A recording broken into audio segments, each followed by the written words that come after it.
paz do Senhor Jesus aos irmãos. Queria te convidar a tomar o seu assento, por favor. Identificando a passagem bíblica escolhida por tema, Abacuque, capítulo de número 3, versículo de número 2. Eu prometo que serei breve.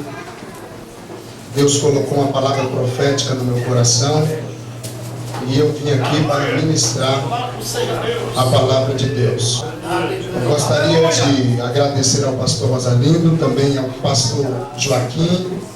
Irmãos, eu vou falar nomes aqui, eu conheço mais de 40% dos irmãos. Nós já estamos aglomerados, louvando ao Senhor Deus há um bom tempo, há um tempo relevante. E eu gostaria também de exaltar a Deus através da sua sentado mesmo, como você está.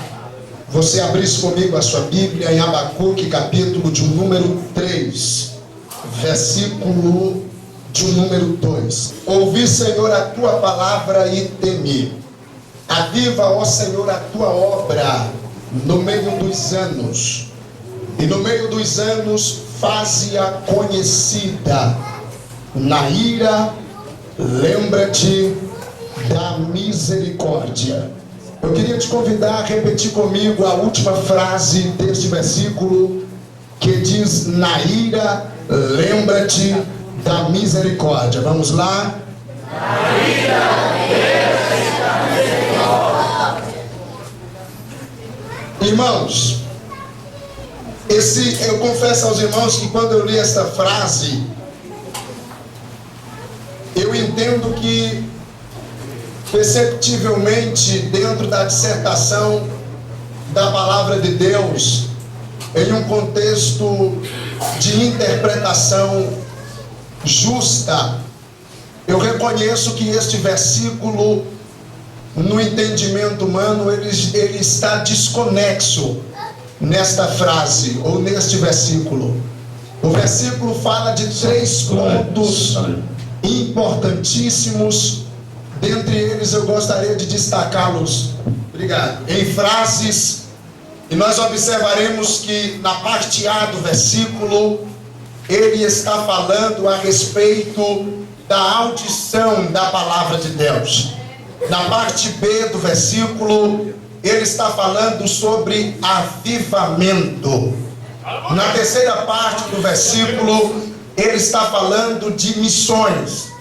Porque o ato de fazer a obra de Deus conhecida é o fato de pregar-se a palavra de Deus.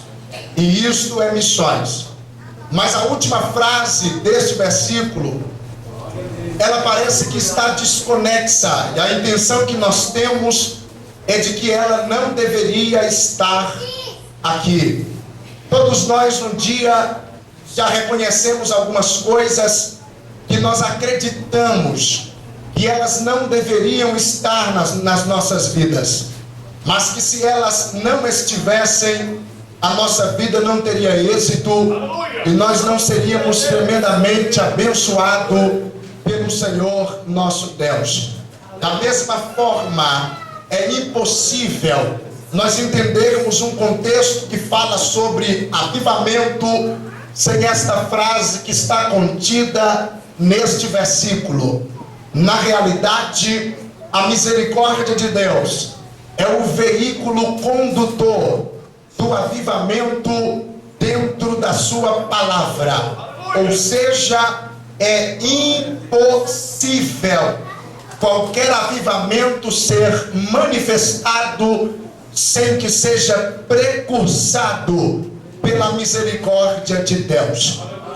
Dentro do contexto da vida deste profeta, nós entenderemos que a necessidade deste avivamento proclamado, cantado, louvado do capítulo de número 3 faz parte de um declínio da nação de Israel. Desde o livro do Gênesis até o primeiro livro do profeta Samuel, a Bíblia representa o governo de Deus de uma forma teocrática, derivada da expressão teocracia, que significa o governo de Deus. a partir do primeiro livro do profeta Samuel até o livro profético do profeta Malaquias, nós aprendemos com o contexto monárquico, que é o oposto do governo de Deus, é o governo do homem. A partir daí, reis reinaram em Israel e tiveram a liderança da parte de Deus e tiveram a oportunidade de reger o povo, a nação do Senhor. O primeiro rei de Israel era da tribo dos benjamitas e tinha por nome Saul. O segundo rei de Israel foi Davi, e o terceiro foi o seu filho Salomão. Os únicos 3 reis de Israel que governaram o reino unido foram estes 3 reis. A Bíblia conta-nos que existe um contraste comparativo no reinado do rei Davi com o reinado do seu filho Salomão. Estes 2 reinados caracterizam o princípio do declínio de Israel. A Bíblia diz que enquanto Davi era o homem das guerras, enquanto Davi era o homem da espada, enquanto Davi era o homem do sangue, Salomão era o homem da paz, Salomão era o homem da sabedoria, e Salomão era o homem da equidade. A Bíblia mostra-nos a diferença destes 2 reinados e também nos declara a manifestação de algumas precipitações de Salomão quando estava no reinado de Israel. A sua primeira precipitação foi quando Salomão casou-se com 1000 mulheres, 700 princesas, 300 concubinas, e isto compelia-se em ter 1000 sogras, 1000 sogros, fora os agregados das famílias que Salomão estava entrando em um laço matrimonial.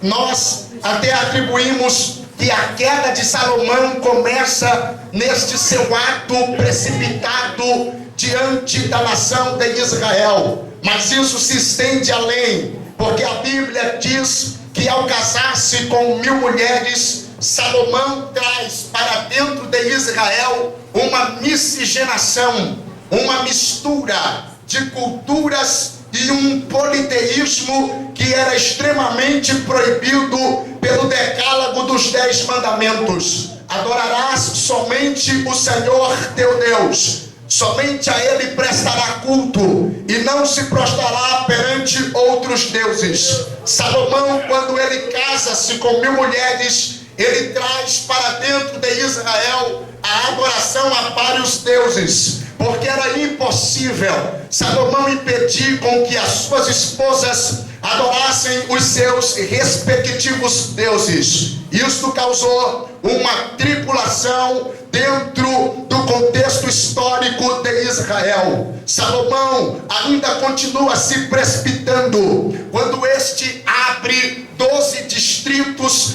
diferentes das 12 tribos de Israel para cuidar, tira o eco por favor, para cuidar da parte orçamentária da corte e da nação judaica. Quando Salomão abre 12 distritos, isto compelia em que cada mês, cada tribo de Israel mandasse uma grande quantidade de ouro, de prata, de pedras preciosas e de animais para cuidar de todo o orçamento da corte. Isto compeliu alguns problemas financeiros na posteriação do próximo rei de Israel, que foi o seu filho por nome de Roboão. Roboão, quando assumiu o reinado, ele foi o rei que teve a primeira rebelião divisória do contexto histórico de Israel. A Bíblia diz que veio um representante das 10 tribos da além do rio Jordão,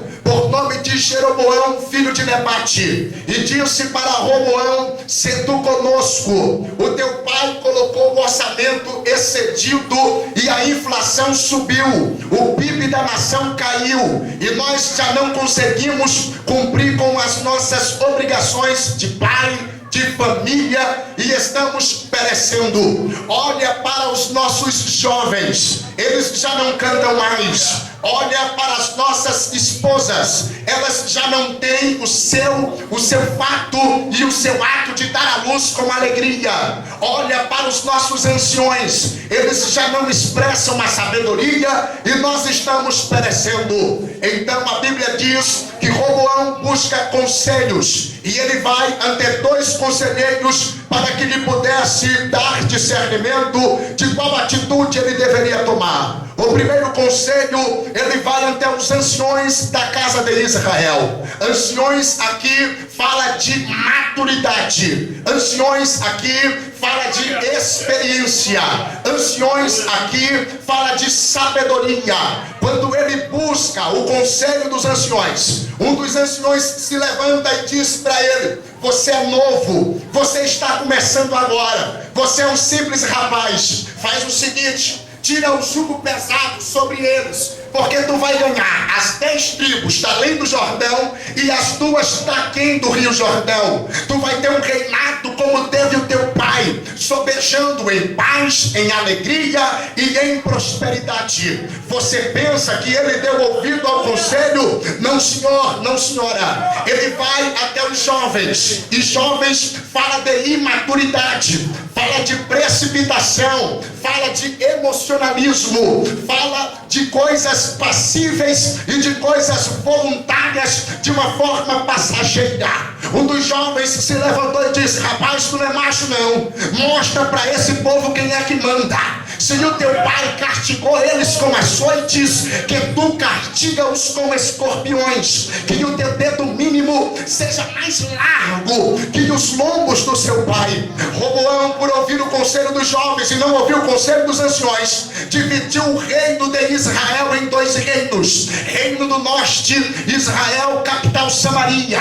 Reino do sul, Judá, capital Jerusalém. No reino do norte reinou 23 reis.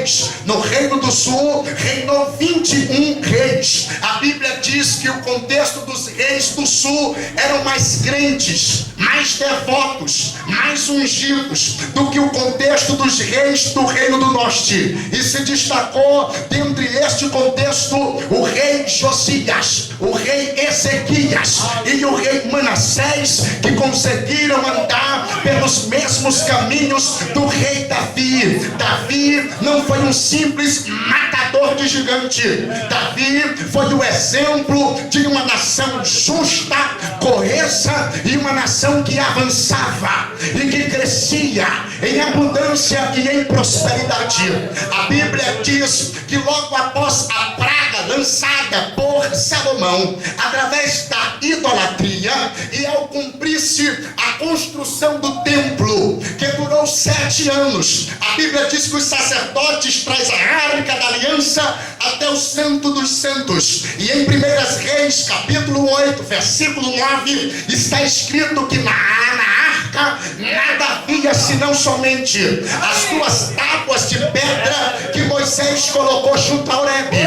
Quando nós vamos para o livro de Hebreus, ou a carta aos Hebreus, nós percebemos que no capítulo 9, versículo 4, a Bíblia diz que além das 2 tábuas, ainda existia uma pequena urna com uma demonstração do maná, e a vara de Arão que floresceu, representando simbolicamente o sucesso da nação de Israel. A vara representando a liderança, a urna com maná, Jesus Cristo, porque no sermão do Getsemane, Jesus disse: vossos pais comeram o maná no deserto e morreram, mas eu sou o pão vivo que desceu dos céus, e quem comer deste pão nunca morrerá, mas terá a vida eterna. Logo, o sucesso da nação judaica estava em ter líderes ser submisso a eles e em ter Jesus Cristo. Uma igreja sem Jesus Cristo está fadada à falência, mas uma igreja que Jesus Cristo fala, uma igreja que Jesus Cristo está no trono, uma igreja que Jesus Cristo é quem opera, o sucesso dela está garantido. Não adianta, irmão, não adianta, irmão, essa conversa de querer trocar a manifestação do Espírito Santo através de Jesus Cristo por teatro, por manipulações humanas. Não adianta, irmão, essa conversa de modernizar, teologizando o nosso contexto com a teologia dos Estados Unidos, dizendo que nós temos que cultuar de uma forma diferente, cultuar de uma forma extraordinária e dinâmica. Aí eles fazem dos cristãos mais ou menos como marionete. Olha para o seu irmão, cutuca o seu irmão, levanta a mão e dá glória, beija, cheira ele, irmão. Se o Espírito Santo não tocar em você, para você falar em línguas estranhas, para você descer na presença dele, para você adorar, não é o homem que vai fazer a obra. A melhor ação aqui dentro é a espontânea do Espírito Santo. Eu, quando estava começando nesta igreja, eu ficava sentado ali no canto, alguém vinha cantar, louvar, pregar, o Espírito que estava aqui ia ao meu encontro lá e eu não suportava. Eu tinha que levantar a minha mão e dizer: glória a Deus, aleluia. Eu tinha que falar em línguas estranhas, porque aqui está Jesus Cristo e a presença de Deus está aqui. Só quem está entendendo, irmão, só quem está entendendo, irmão, aleluia. Aqui estava o declínio de Israel. Após passar por este declínio, Deus entendeu que a única forma de trazer o povo de novo para a adoração era através do ministério profético. Deus levanta 16 profetas no contexto veterotestamentário. 4 destes profetas, toca aí esse negócio aí, irmão. 4 destes profetas eram chamados de profetas maiores. 12 destes profetas eram chamados de profetas menores. Maior e menor aqui não significa que tem um maior que o outro, não. Maior e menor aqui está relacionado ao volume das profecias e ao contexto da extensão de cada ministério. Dentre eles, Deus levantou o profeta Isaías, o profeta Daniel, o profeta Ezequiel e o profeta Jeremias. Deus ainda levantou, dividindo alguns profetas em profetas pós-exílicos e profetas pré-exílicos. Profetas que profetizaram antes do exílio babilônico, que durou aproximadamente 70 anos. Profetas que profetizaram após o declínio e a volta deles para Jerusalém. É aqui que entra a história do profeta Abacuque, que no ano 506 antes de Jesus Cristo, na segunda leva dos que foram para o cativeiro de Babilônia, ele foi e vivia no mesmo contexto, junto com o profeta Daniel e o profeta Jeremias e o profeta Ezequiel. Para aqueles que ficaram em Jerusalém, profetizou o profeta Jeremias. Para aqueles que foram para a Babilônia, profetizou o profeta Daniel. Para aqueles que ficaram à beira do rio Quebar, profetizou o profeta Ezequiel. Para aqueles que estavam desolados, profetizou o profeta Abacuque. Abacuque não era simplesmente um profeta. Abacuque também tinha mais 2 funções. A primeira, ele era filósofo.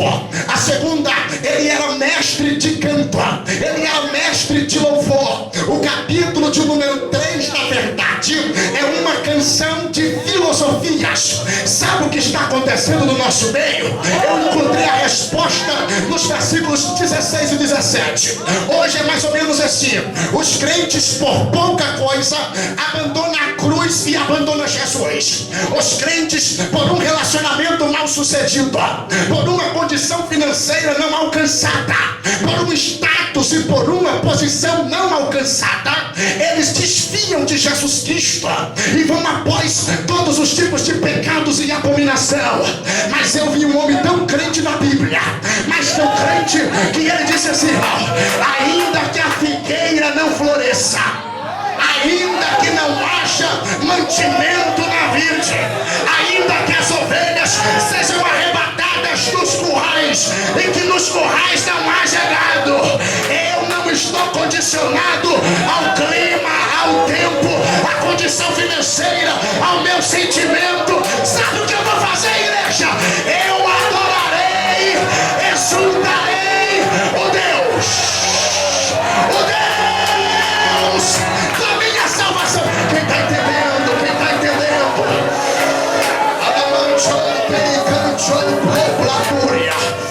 E calabra não seja covarde, não abandone a fé.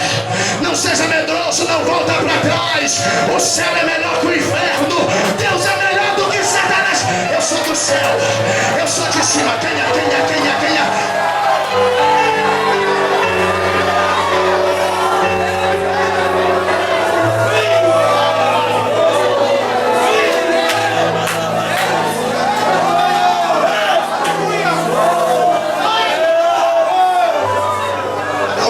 As pessoas não entendem, não percebem.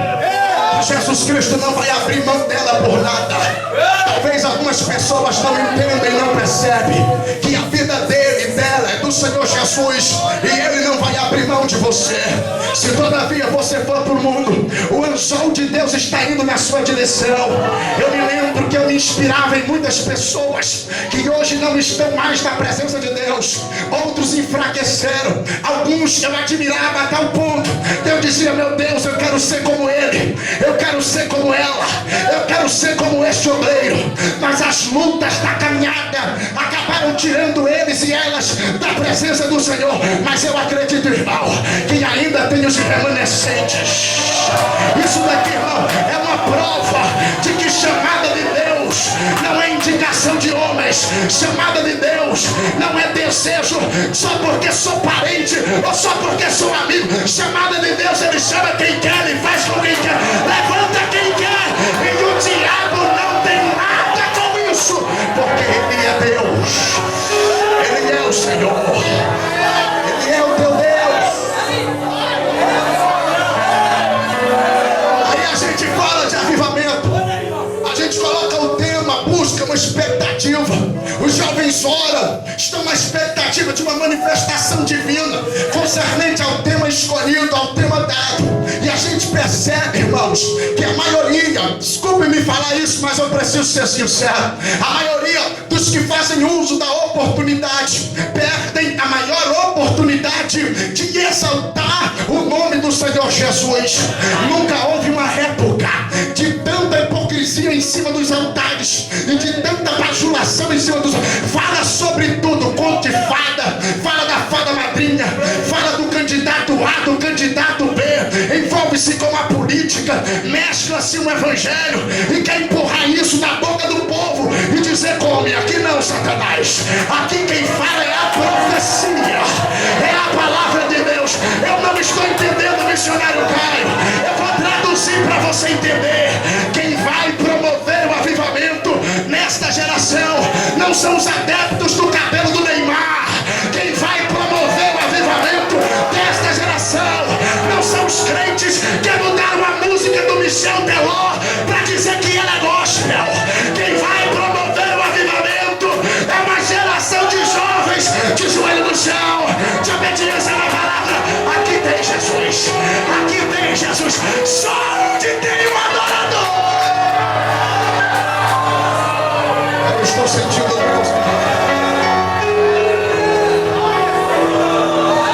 Levante a mão direita assim comigo para o céu.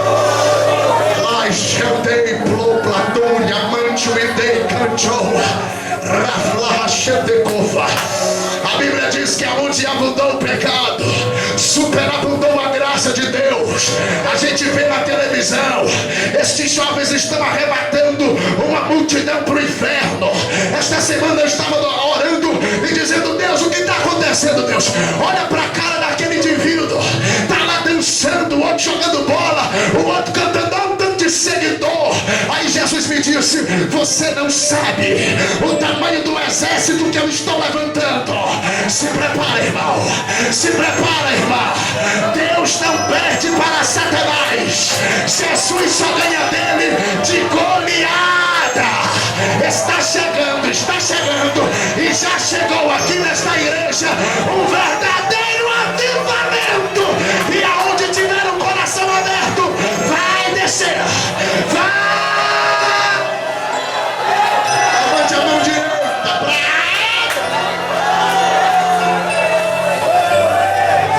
Adore a Deus por um minuto. Adore. Ele está te marcando para este avivamento. Ele está te marcando para esta chamada.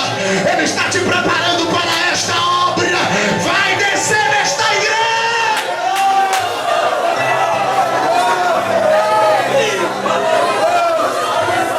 Vai descer um avivamento genuíno aqui.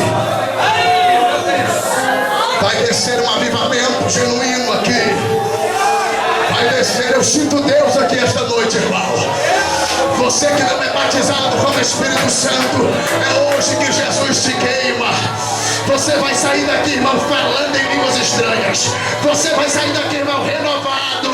Eu estou sentindo do altar emanando uma glória aqui, irmão.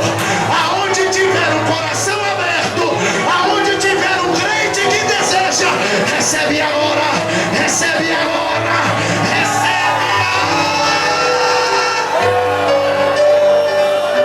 Sinta o Espírito Santo, sinta o Espírito Santo, sinta o Espírito Santo, sinta o Espírito Santo. Vai, você tem liberdade esta noite.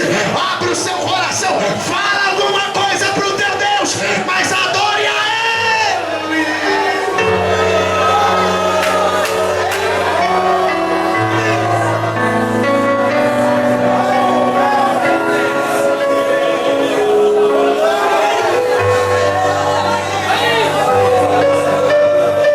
Esse avivamento é precursado pela misericórdia. Não existe nenhum mérito no homem em um avivamento. Não é porque fala bem, não é porque estudou, não é porque sabe, não é porque lê a Bíblia, é porque Deus é misericordioso. O que é avivamento, irmão? Avivamento, a palavra mais apropriada para a definição é vida. Porque avivamento fala de retornar à originalidade perdida. No ano 400 depois do advento do Cristo, alguns judeus decifraram a condução do avivamento. Eles diziam assim, que certo rei tinha no seu reinado 4 filhas. Quantas filhas? Além de 4 filhas, ele tinha um filho sábio e também tinha um servo súdito chamado Obediência. Obediência era tão obediente que para ele não tinha missão falida, para ele missão dada era missão cumprida. As filhas deste rei, 2 delas nasceram no mesmo dia, eram gêmeas. A primeira se chamava Misericórdia, porque misericórdia saiu primeiro das entranhas da sua mãe. Após misericórdia veio a ira, após a ira veio verdade e por último veio paz. A história diz que o rei disse ao servo súdito Obediência: esta é a tua última missão. Se tu fores e cumprir esta missão, eu te congraturo e você vai deixar esta posição para uma posição melhor. Obediência encheu seu coração de desejo de ser grande e ele partiu na sua missão. 40% da missão cumprida, 70% da missão cumprida, 30% da missão cumprida. Mas o caminho da missão era um caminho íngreme, pedregulhoso, cheio de montanhas. Os riscos dos arranhões já estavam no rosto de Obediência. A sua pele já estava ferida, o seu rosto estava sangrando. Até que em dado momento, pastor Rosalino, Obediência caiu. Ele saiu do caminho certo, ele errou o alvo da missão. Ele só tinha força para chegar no rei e dizer: "O rei, eu pequei, rei, eu falhei, rei." O rei disse: "Façamos um tribunal para julgar o caso de desobediência. Aí a dona Ira chegou no pedaço, irmão. Porque pensa numa pessoa abusada, pensa numa pessoa intrometida, é a ira.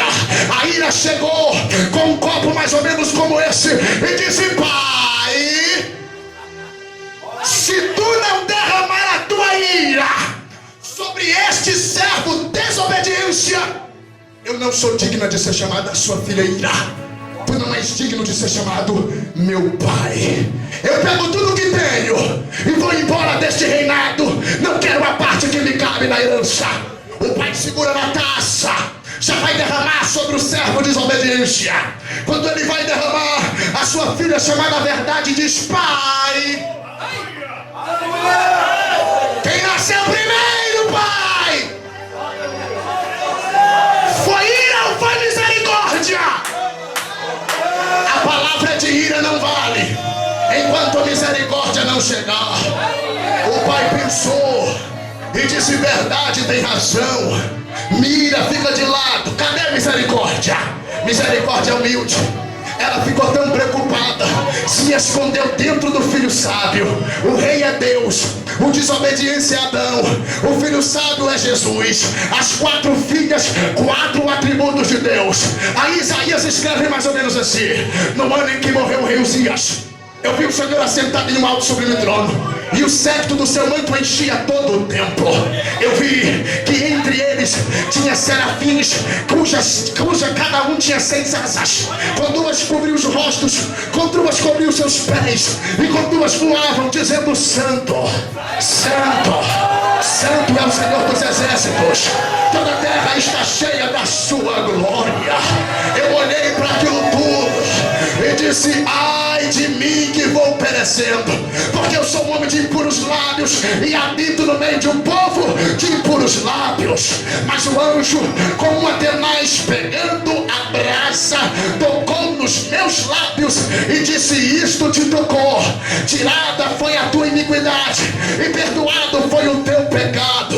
E eu ouvi uma voz que bradou: a quem enviarei? A quem há de ir por nós? Houve silêncio no céu e Jesus disse, irmão, Jesus disse: eis-me aqui, envia-me a mim. Quantos receberam Jesus?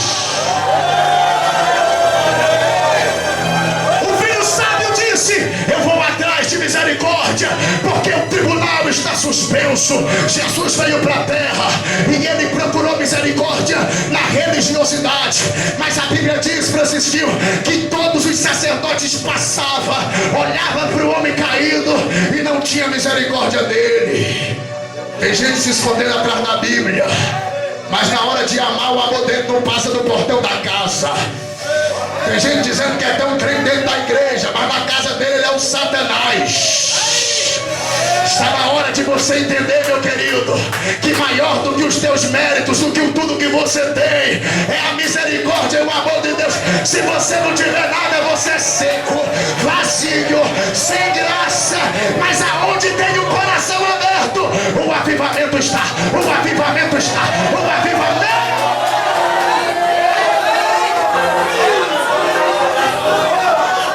Aí ele olha para o levita. Meu Deus. O levita olha e passa de largo. É assim que alguns ministros na nossa nação se corromperam e se venderam por amor ao dinheiro, se corromperam e se venderam por amor à fama, e não cuida dos feridos, dos órfãos e das viúvas. Jesus procurou a misericórdia no lugar errado, porque a Bíblia diz que Deus olhou do céu e olhou para a terra e viu que não havia um justo sequer. Paulo disse em Romanos capítulo 3, versículo 23: todos pecaram e destituídos da glória de Deus estavam. A palavra destituídos, irmãos, é o mesmo que despido, literalmente nus, fazendo memória do pecado de Adão. Somos filhos de Adão. Sabe o que tem que acontecer para que um verdadeiro avivamento desça? Deus tem que derramar sobre a minha e sobre a tua vida uma chuva de amor e de misericórdia.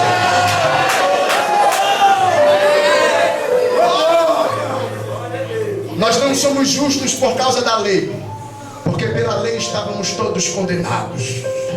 Nós somos justos, porque na cruz do Calvário, e Jesus é o homem do meio. Aviva, ó Senhor, a tua obra no meio dos anos. Este avivamento só poderia vir do meio, porque nem do lado esquerdo e nem do lado direito tinha misericórdia para ser derramada. É por isso que o profeta disse assim, ó: lembra-te da misericórdia na ilha. Lembra-te da misericórdia. Quando ele está na cruz, despido, nu, chicoteado, esbofeteado, passado por 6 hemorragias, vem o soldado e fere o seu lado com uma lança. E a 7ª hemorragia acontece. A Bíblia diz que saiu do lado de Jesus sangue e água. Estas duas substâncias, quando se mistura, significa misericórdia. Quem derrama o avivamento é Jesus Cristo, dono da misericórdia. Cadê os crentes pela lei? Ninguém viu a misericórdia. Sabe quem foi que viu a misericórdia? O cego Bartimeu. Olha aí, ó. Jesus, filho de Davi, tem. Sabe o que ele estava dizendo? Está dentro de você. Eu estou vendo, sou cego, mas estou vendo que a misericórdia está dentro de você. Quando o lado de Jesus foi ferido, a misericórdia disse: agora eu vou cobrir Adão e os seus filhos, e a ira não vai descer mais, porque perdoado o teu pecado está, e retirada está a tua iniquidade. Levanta a mão direita assim para cima. Eu vou profetizar. Aonde tiver o coração aberto, recebe nesta noite.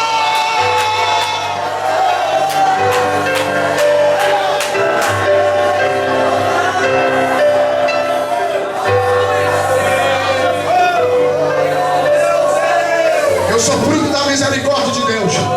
Há 6 anos atrás, quando eu entrei aqui, eu entrei todo esquisito. Deus fez uma obra na minha vida, até mais bonita eu estou. Quem concorda? Quem concorda? Eu entrei aqui caído, no chão, prostrado, no pecado. Jesus Cristo me limpou, me purificou, me discipulou através desses homens. Hoje eu sou um pregador do Evangelho, para a glória de Deus, para a glória de Deus, para a glória de Deus.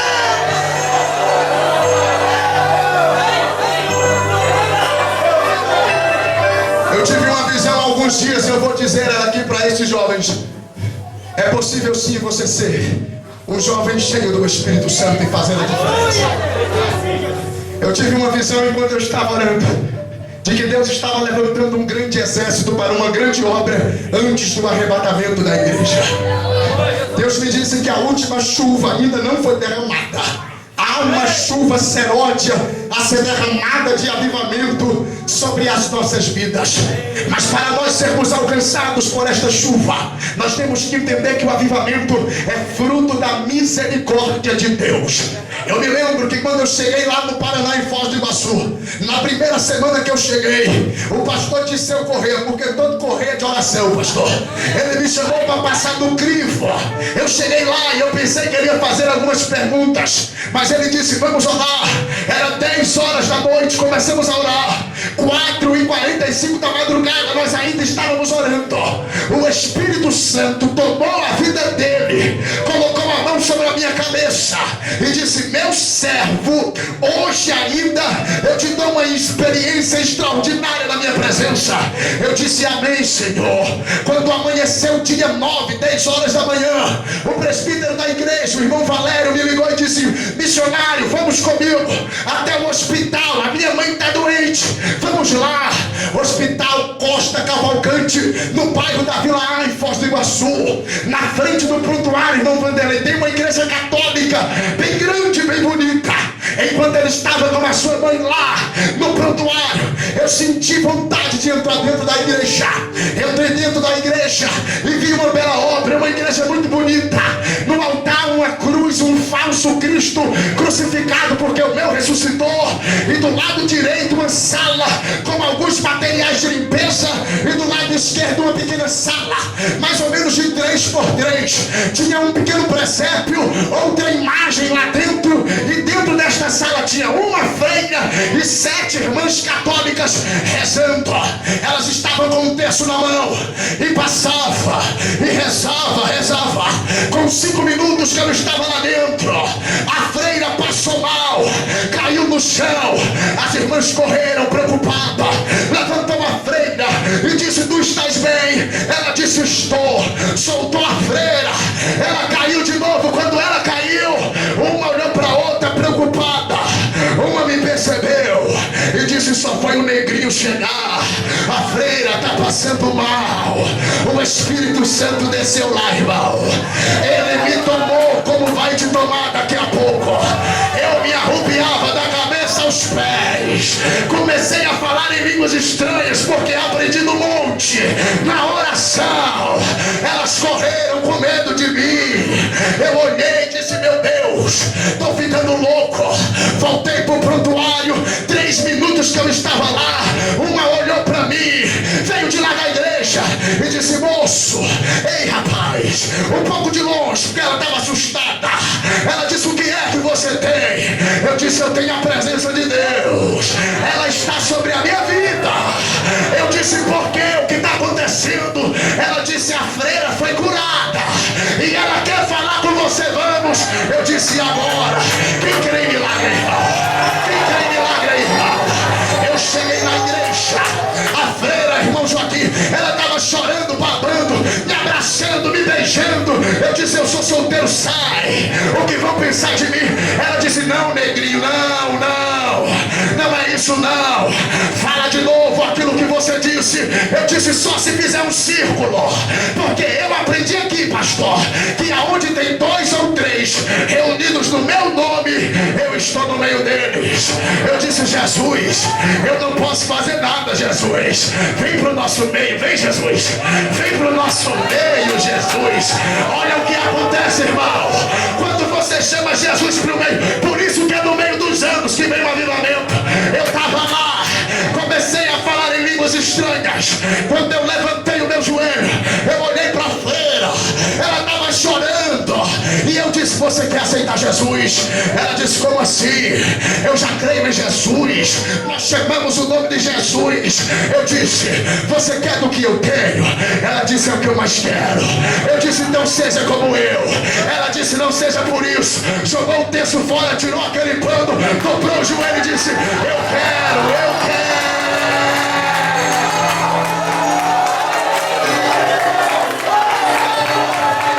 Aí as irmãs que estavam com ela, uma por uma, disse: eu também quero, eu também quero, eu também quero. Só quem crê que Jesus vai avivar o meio.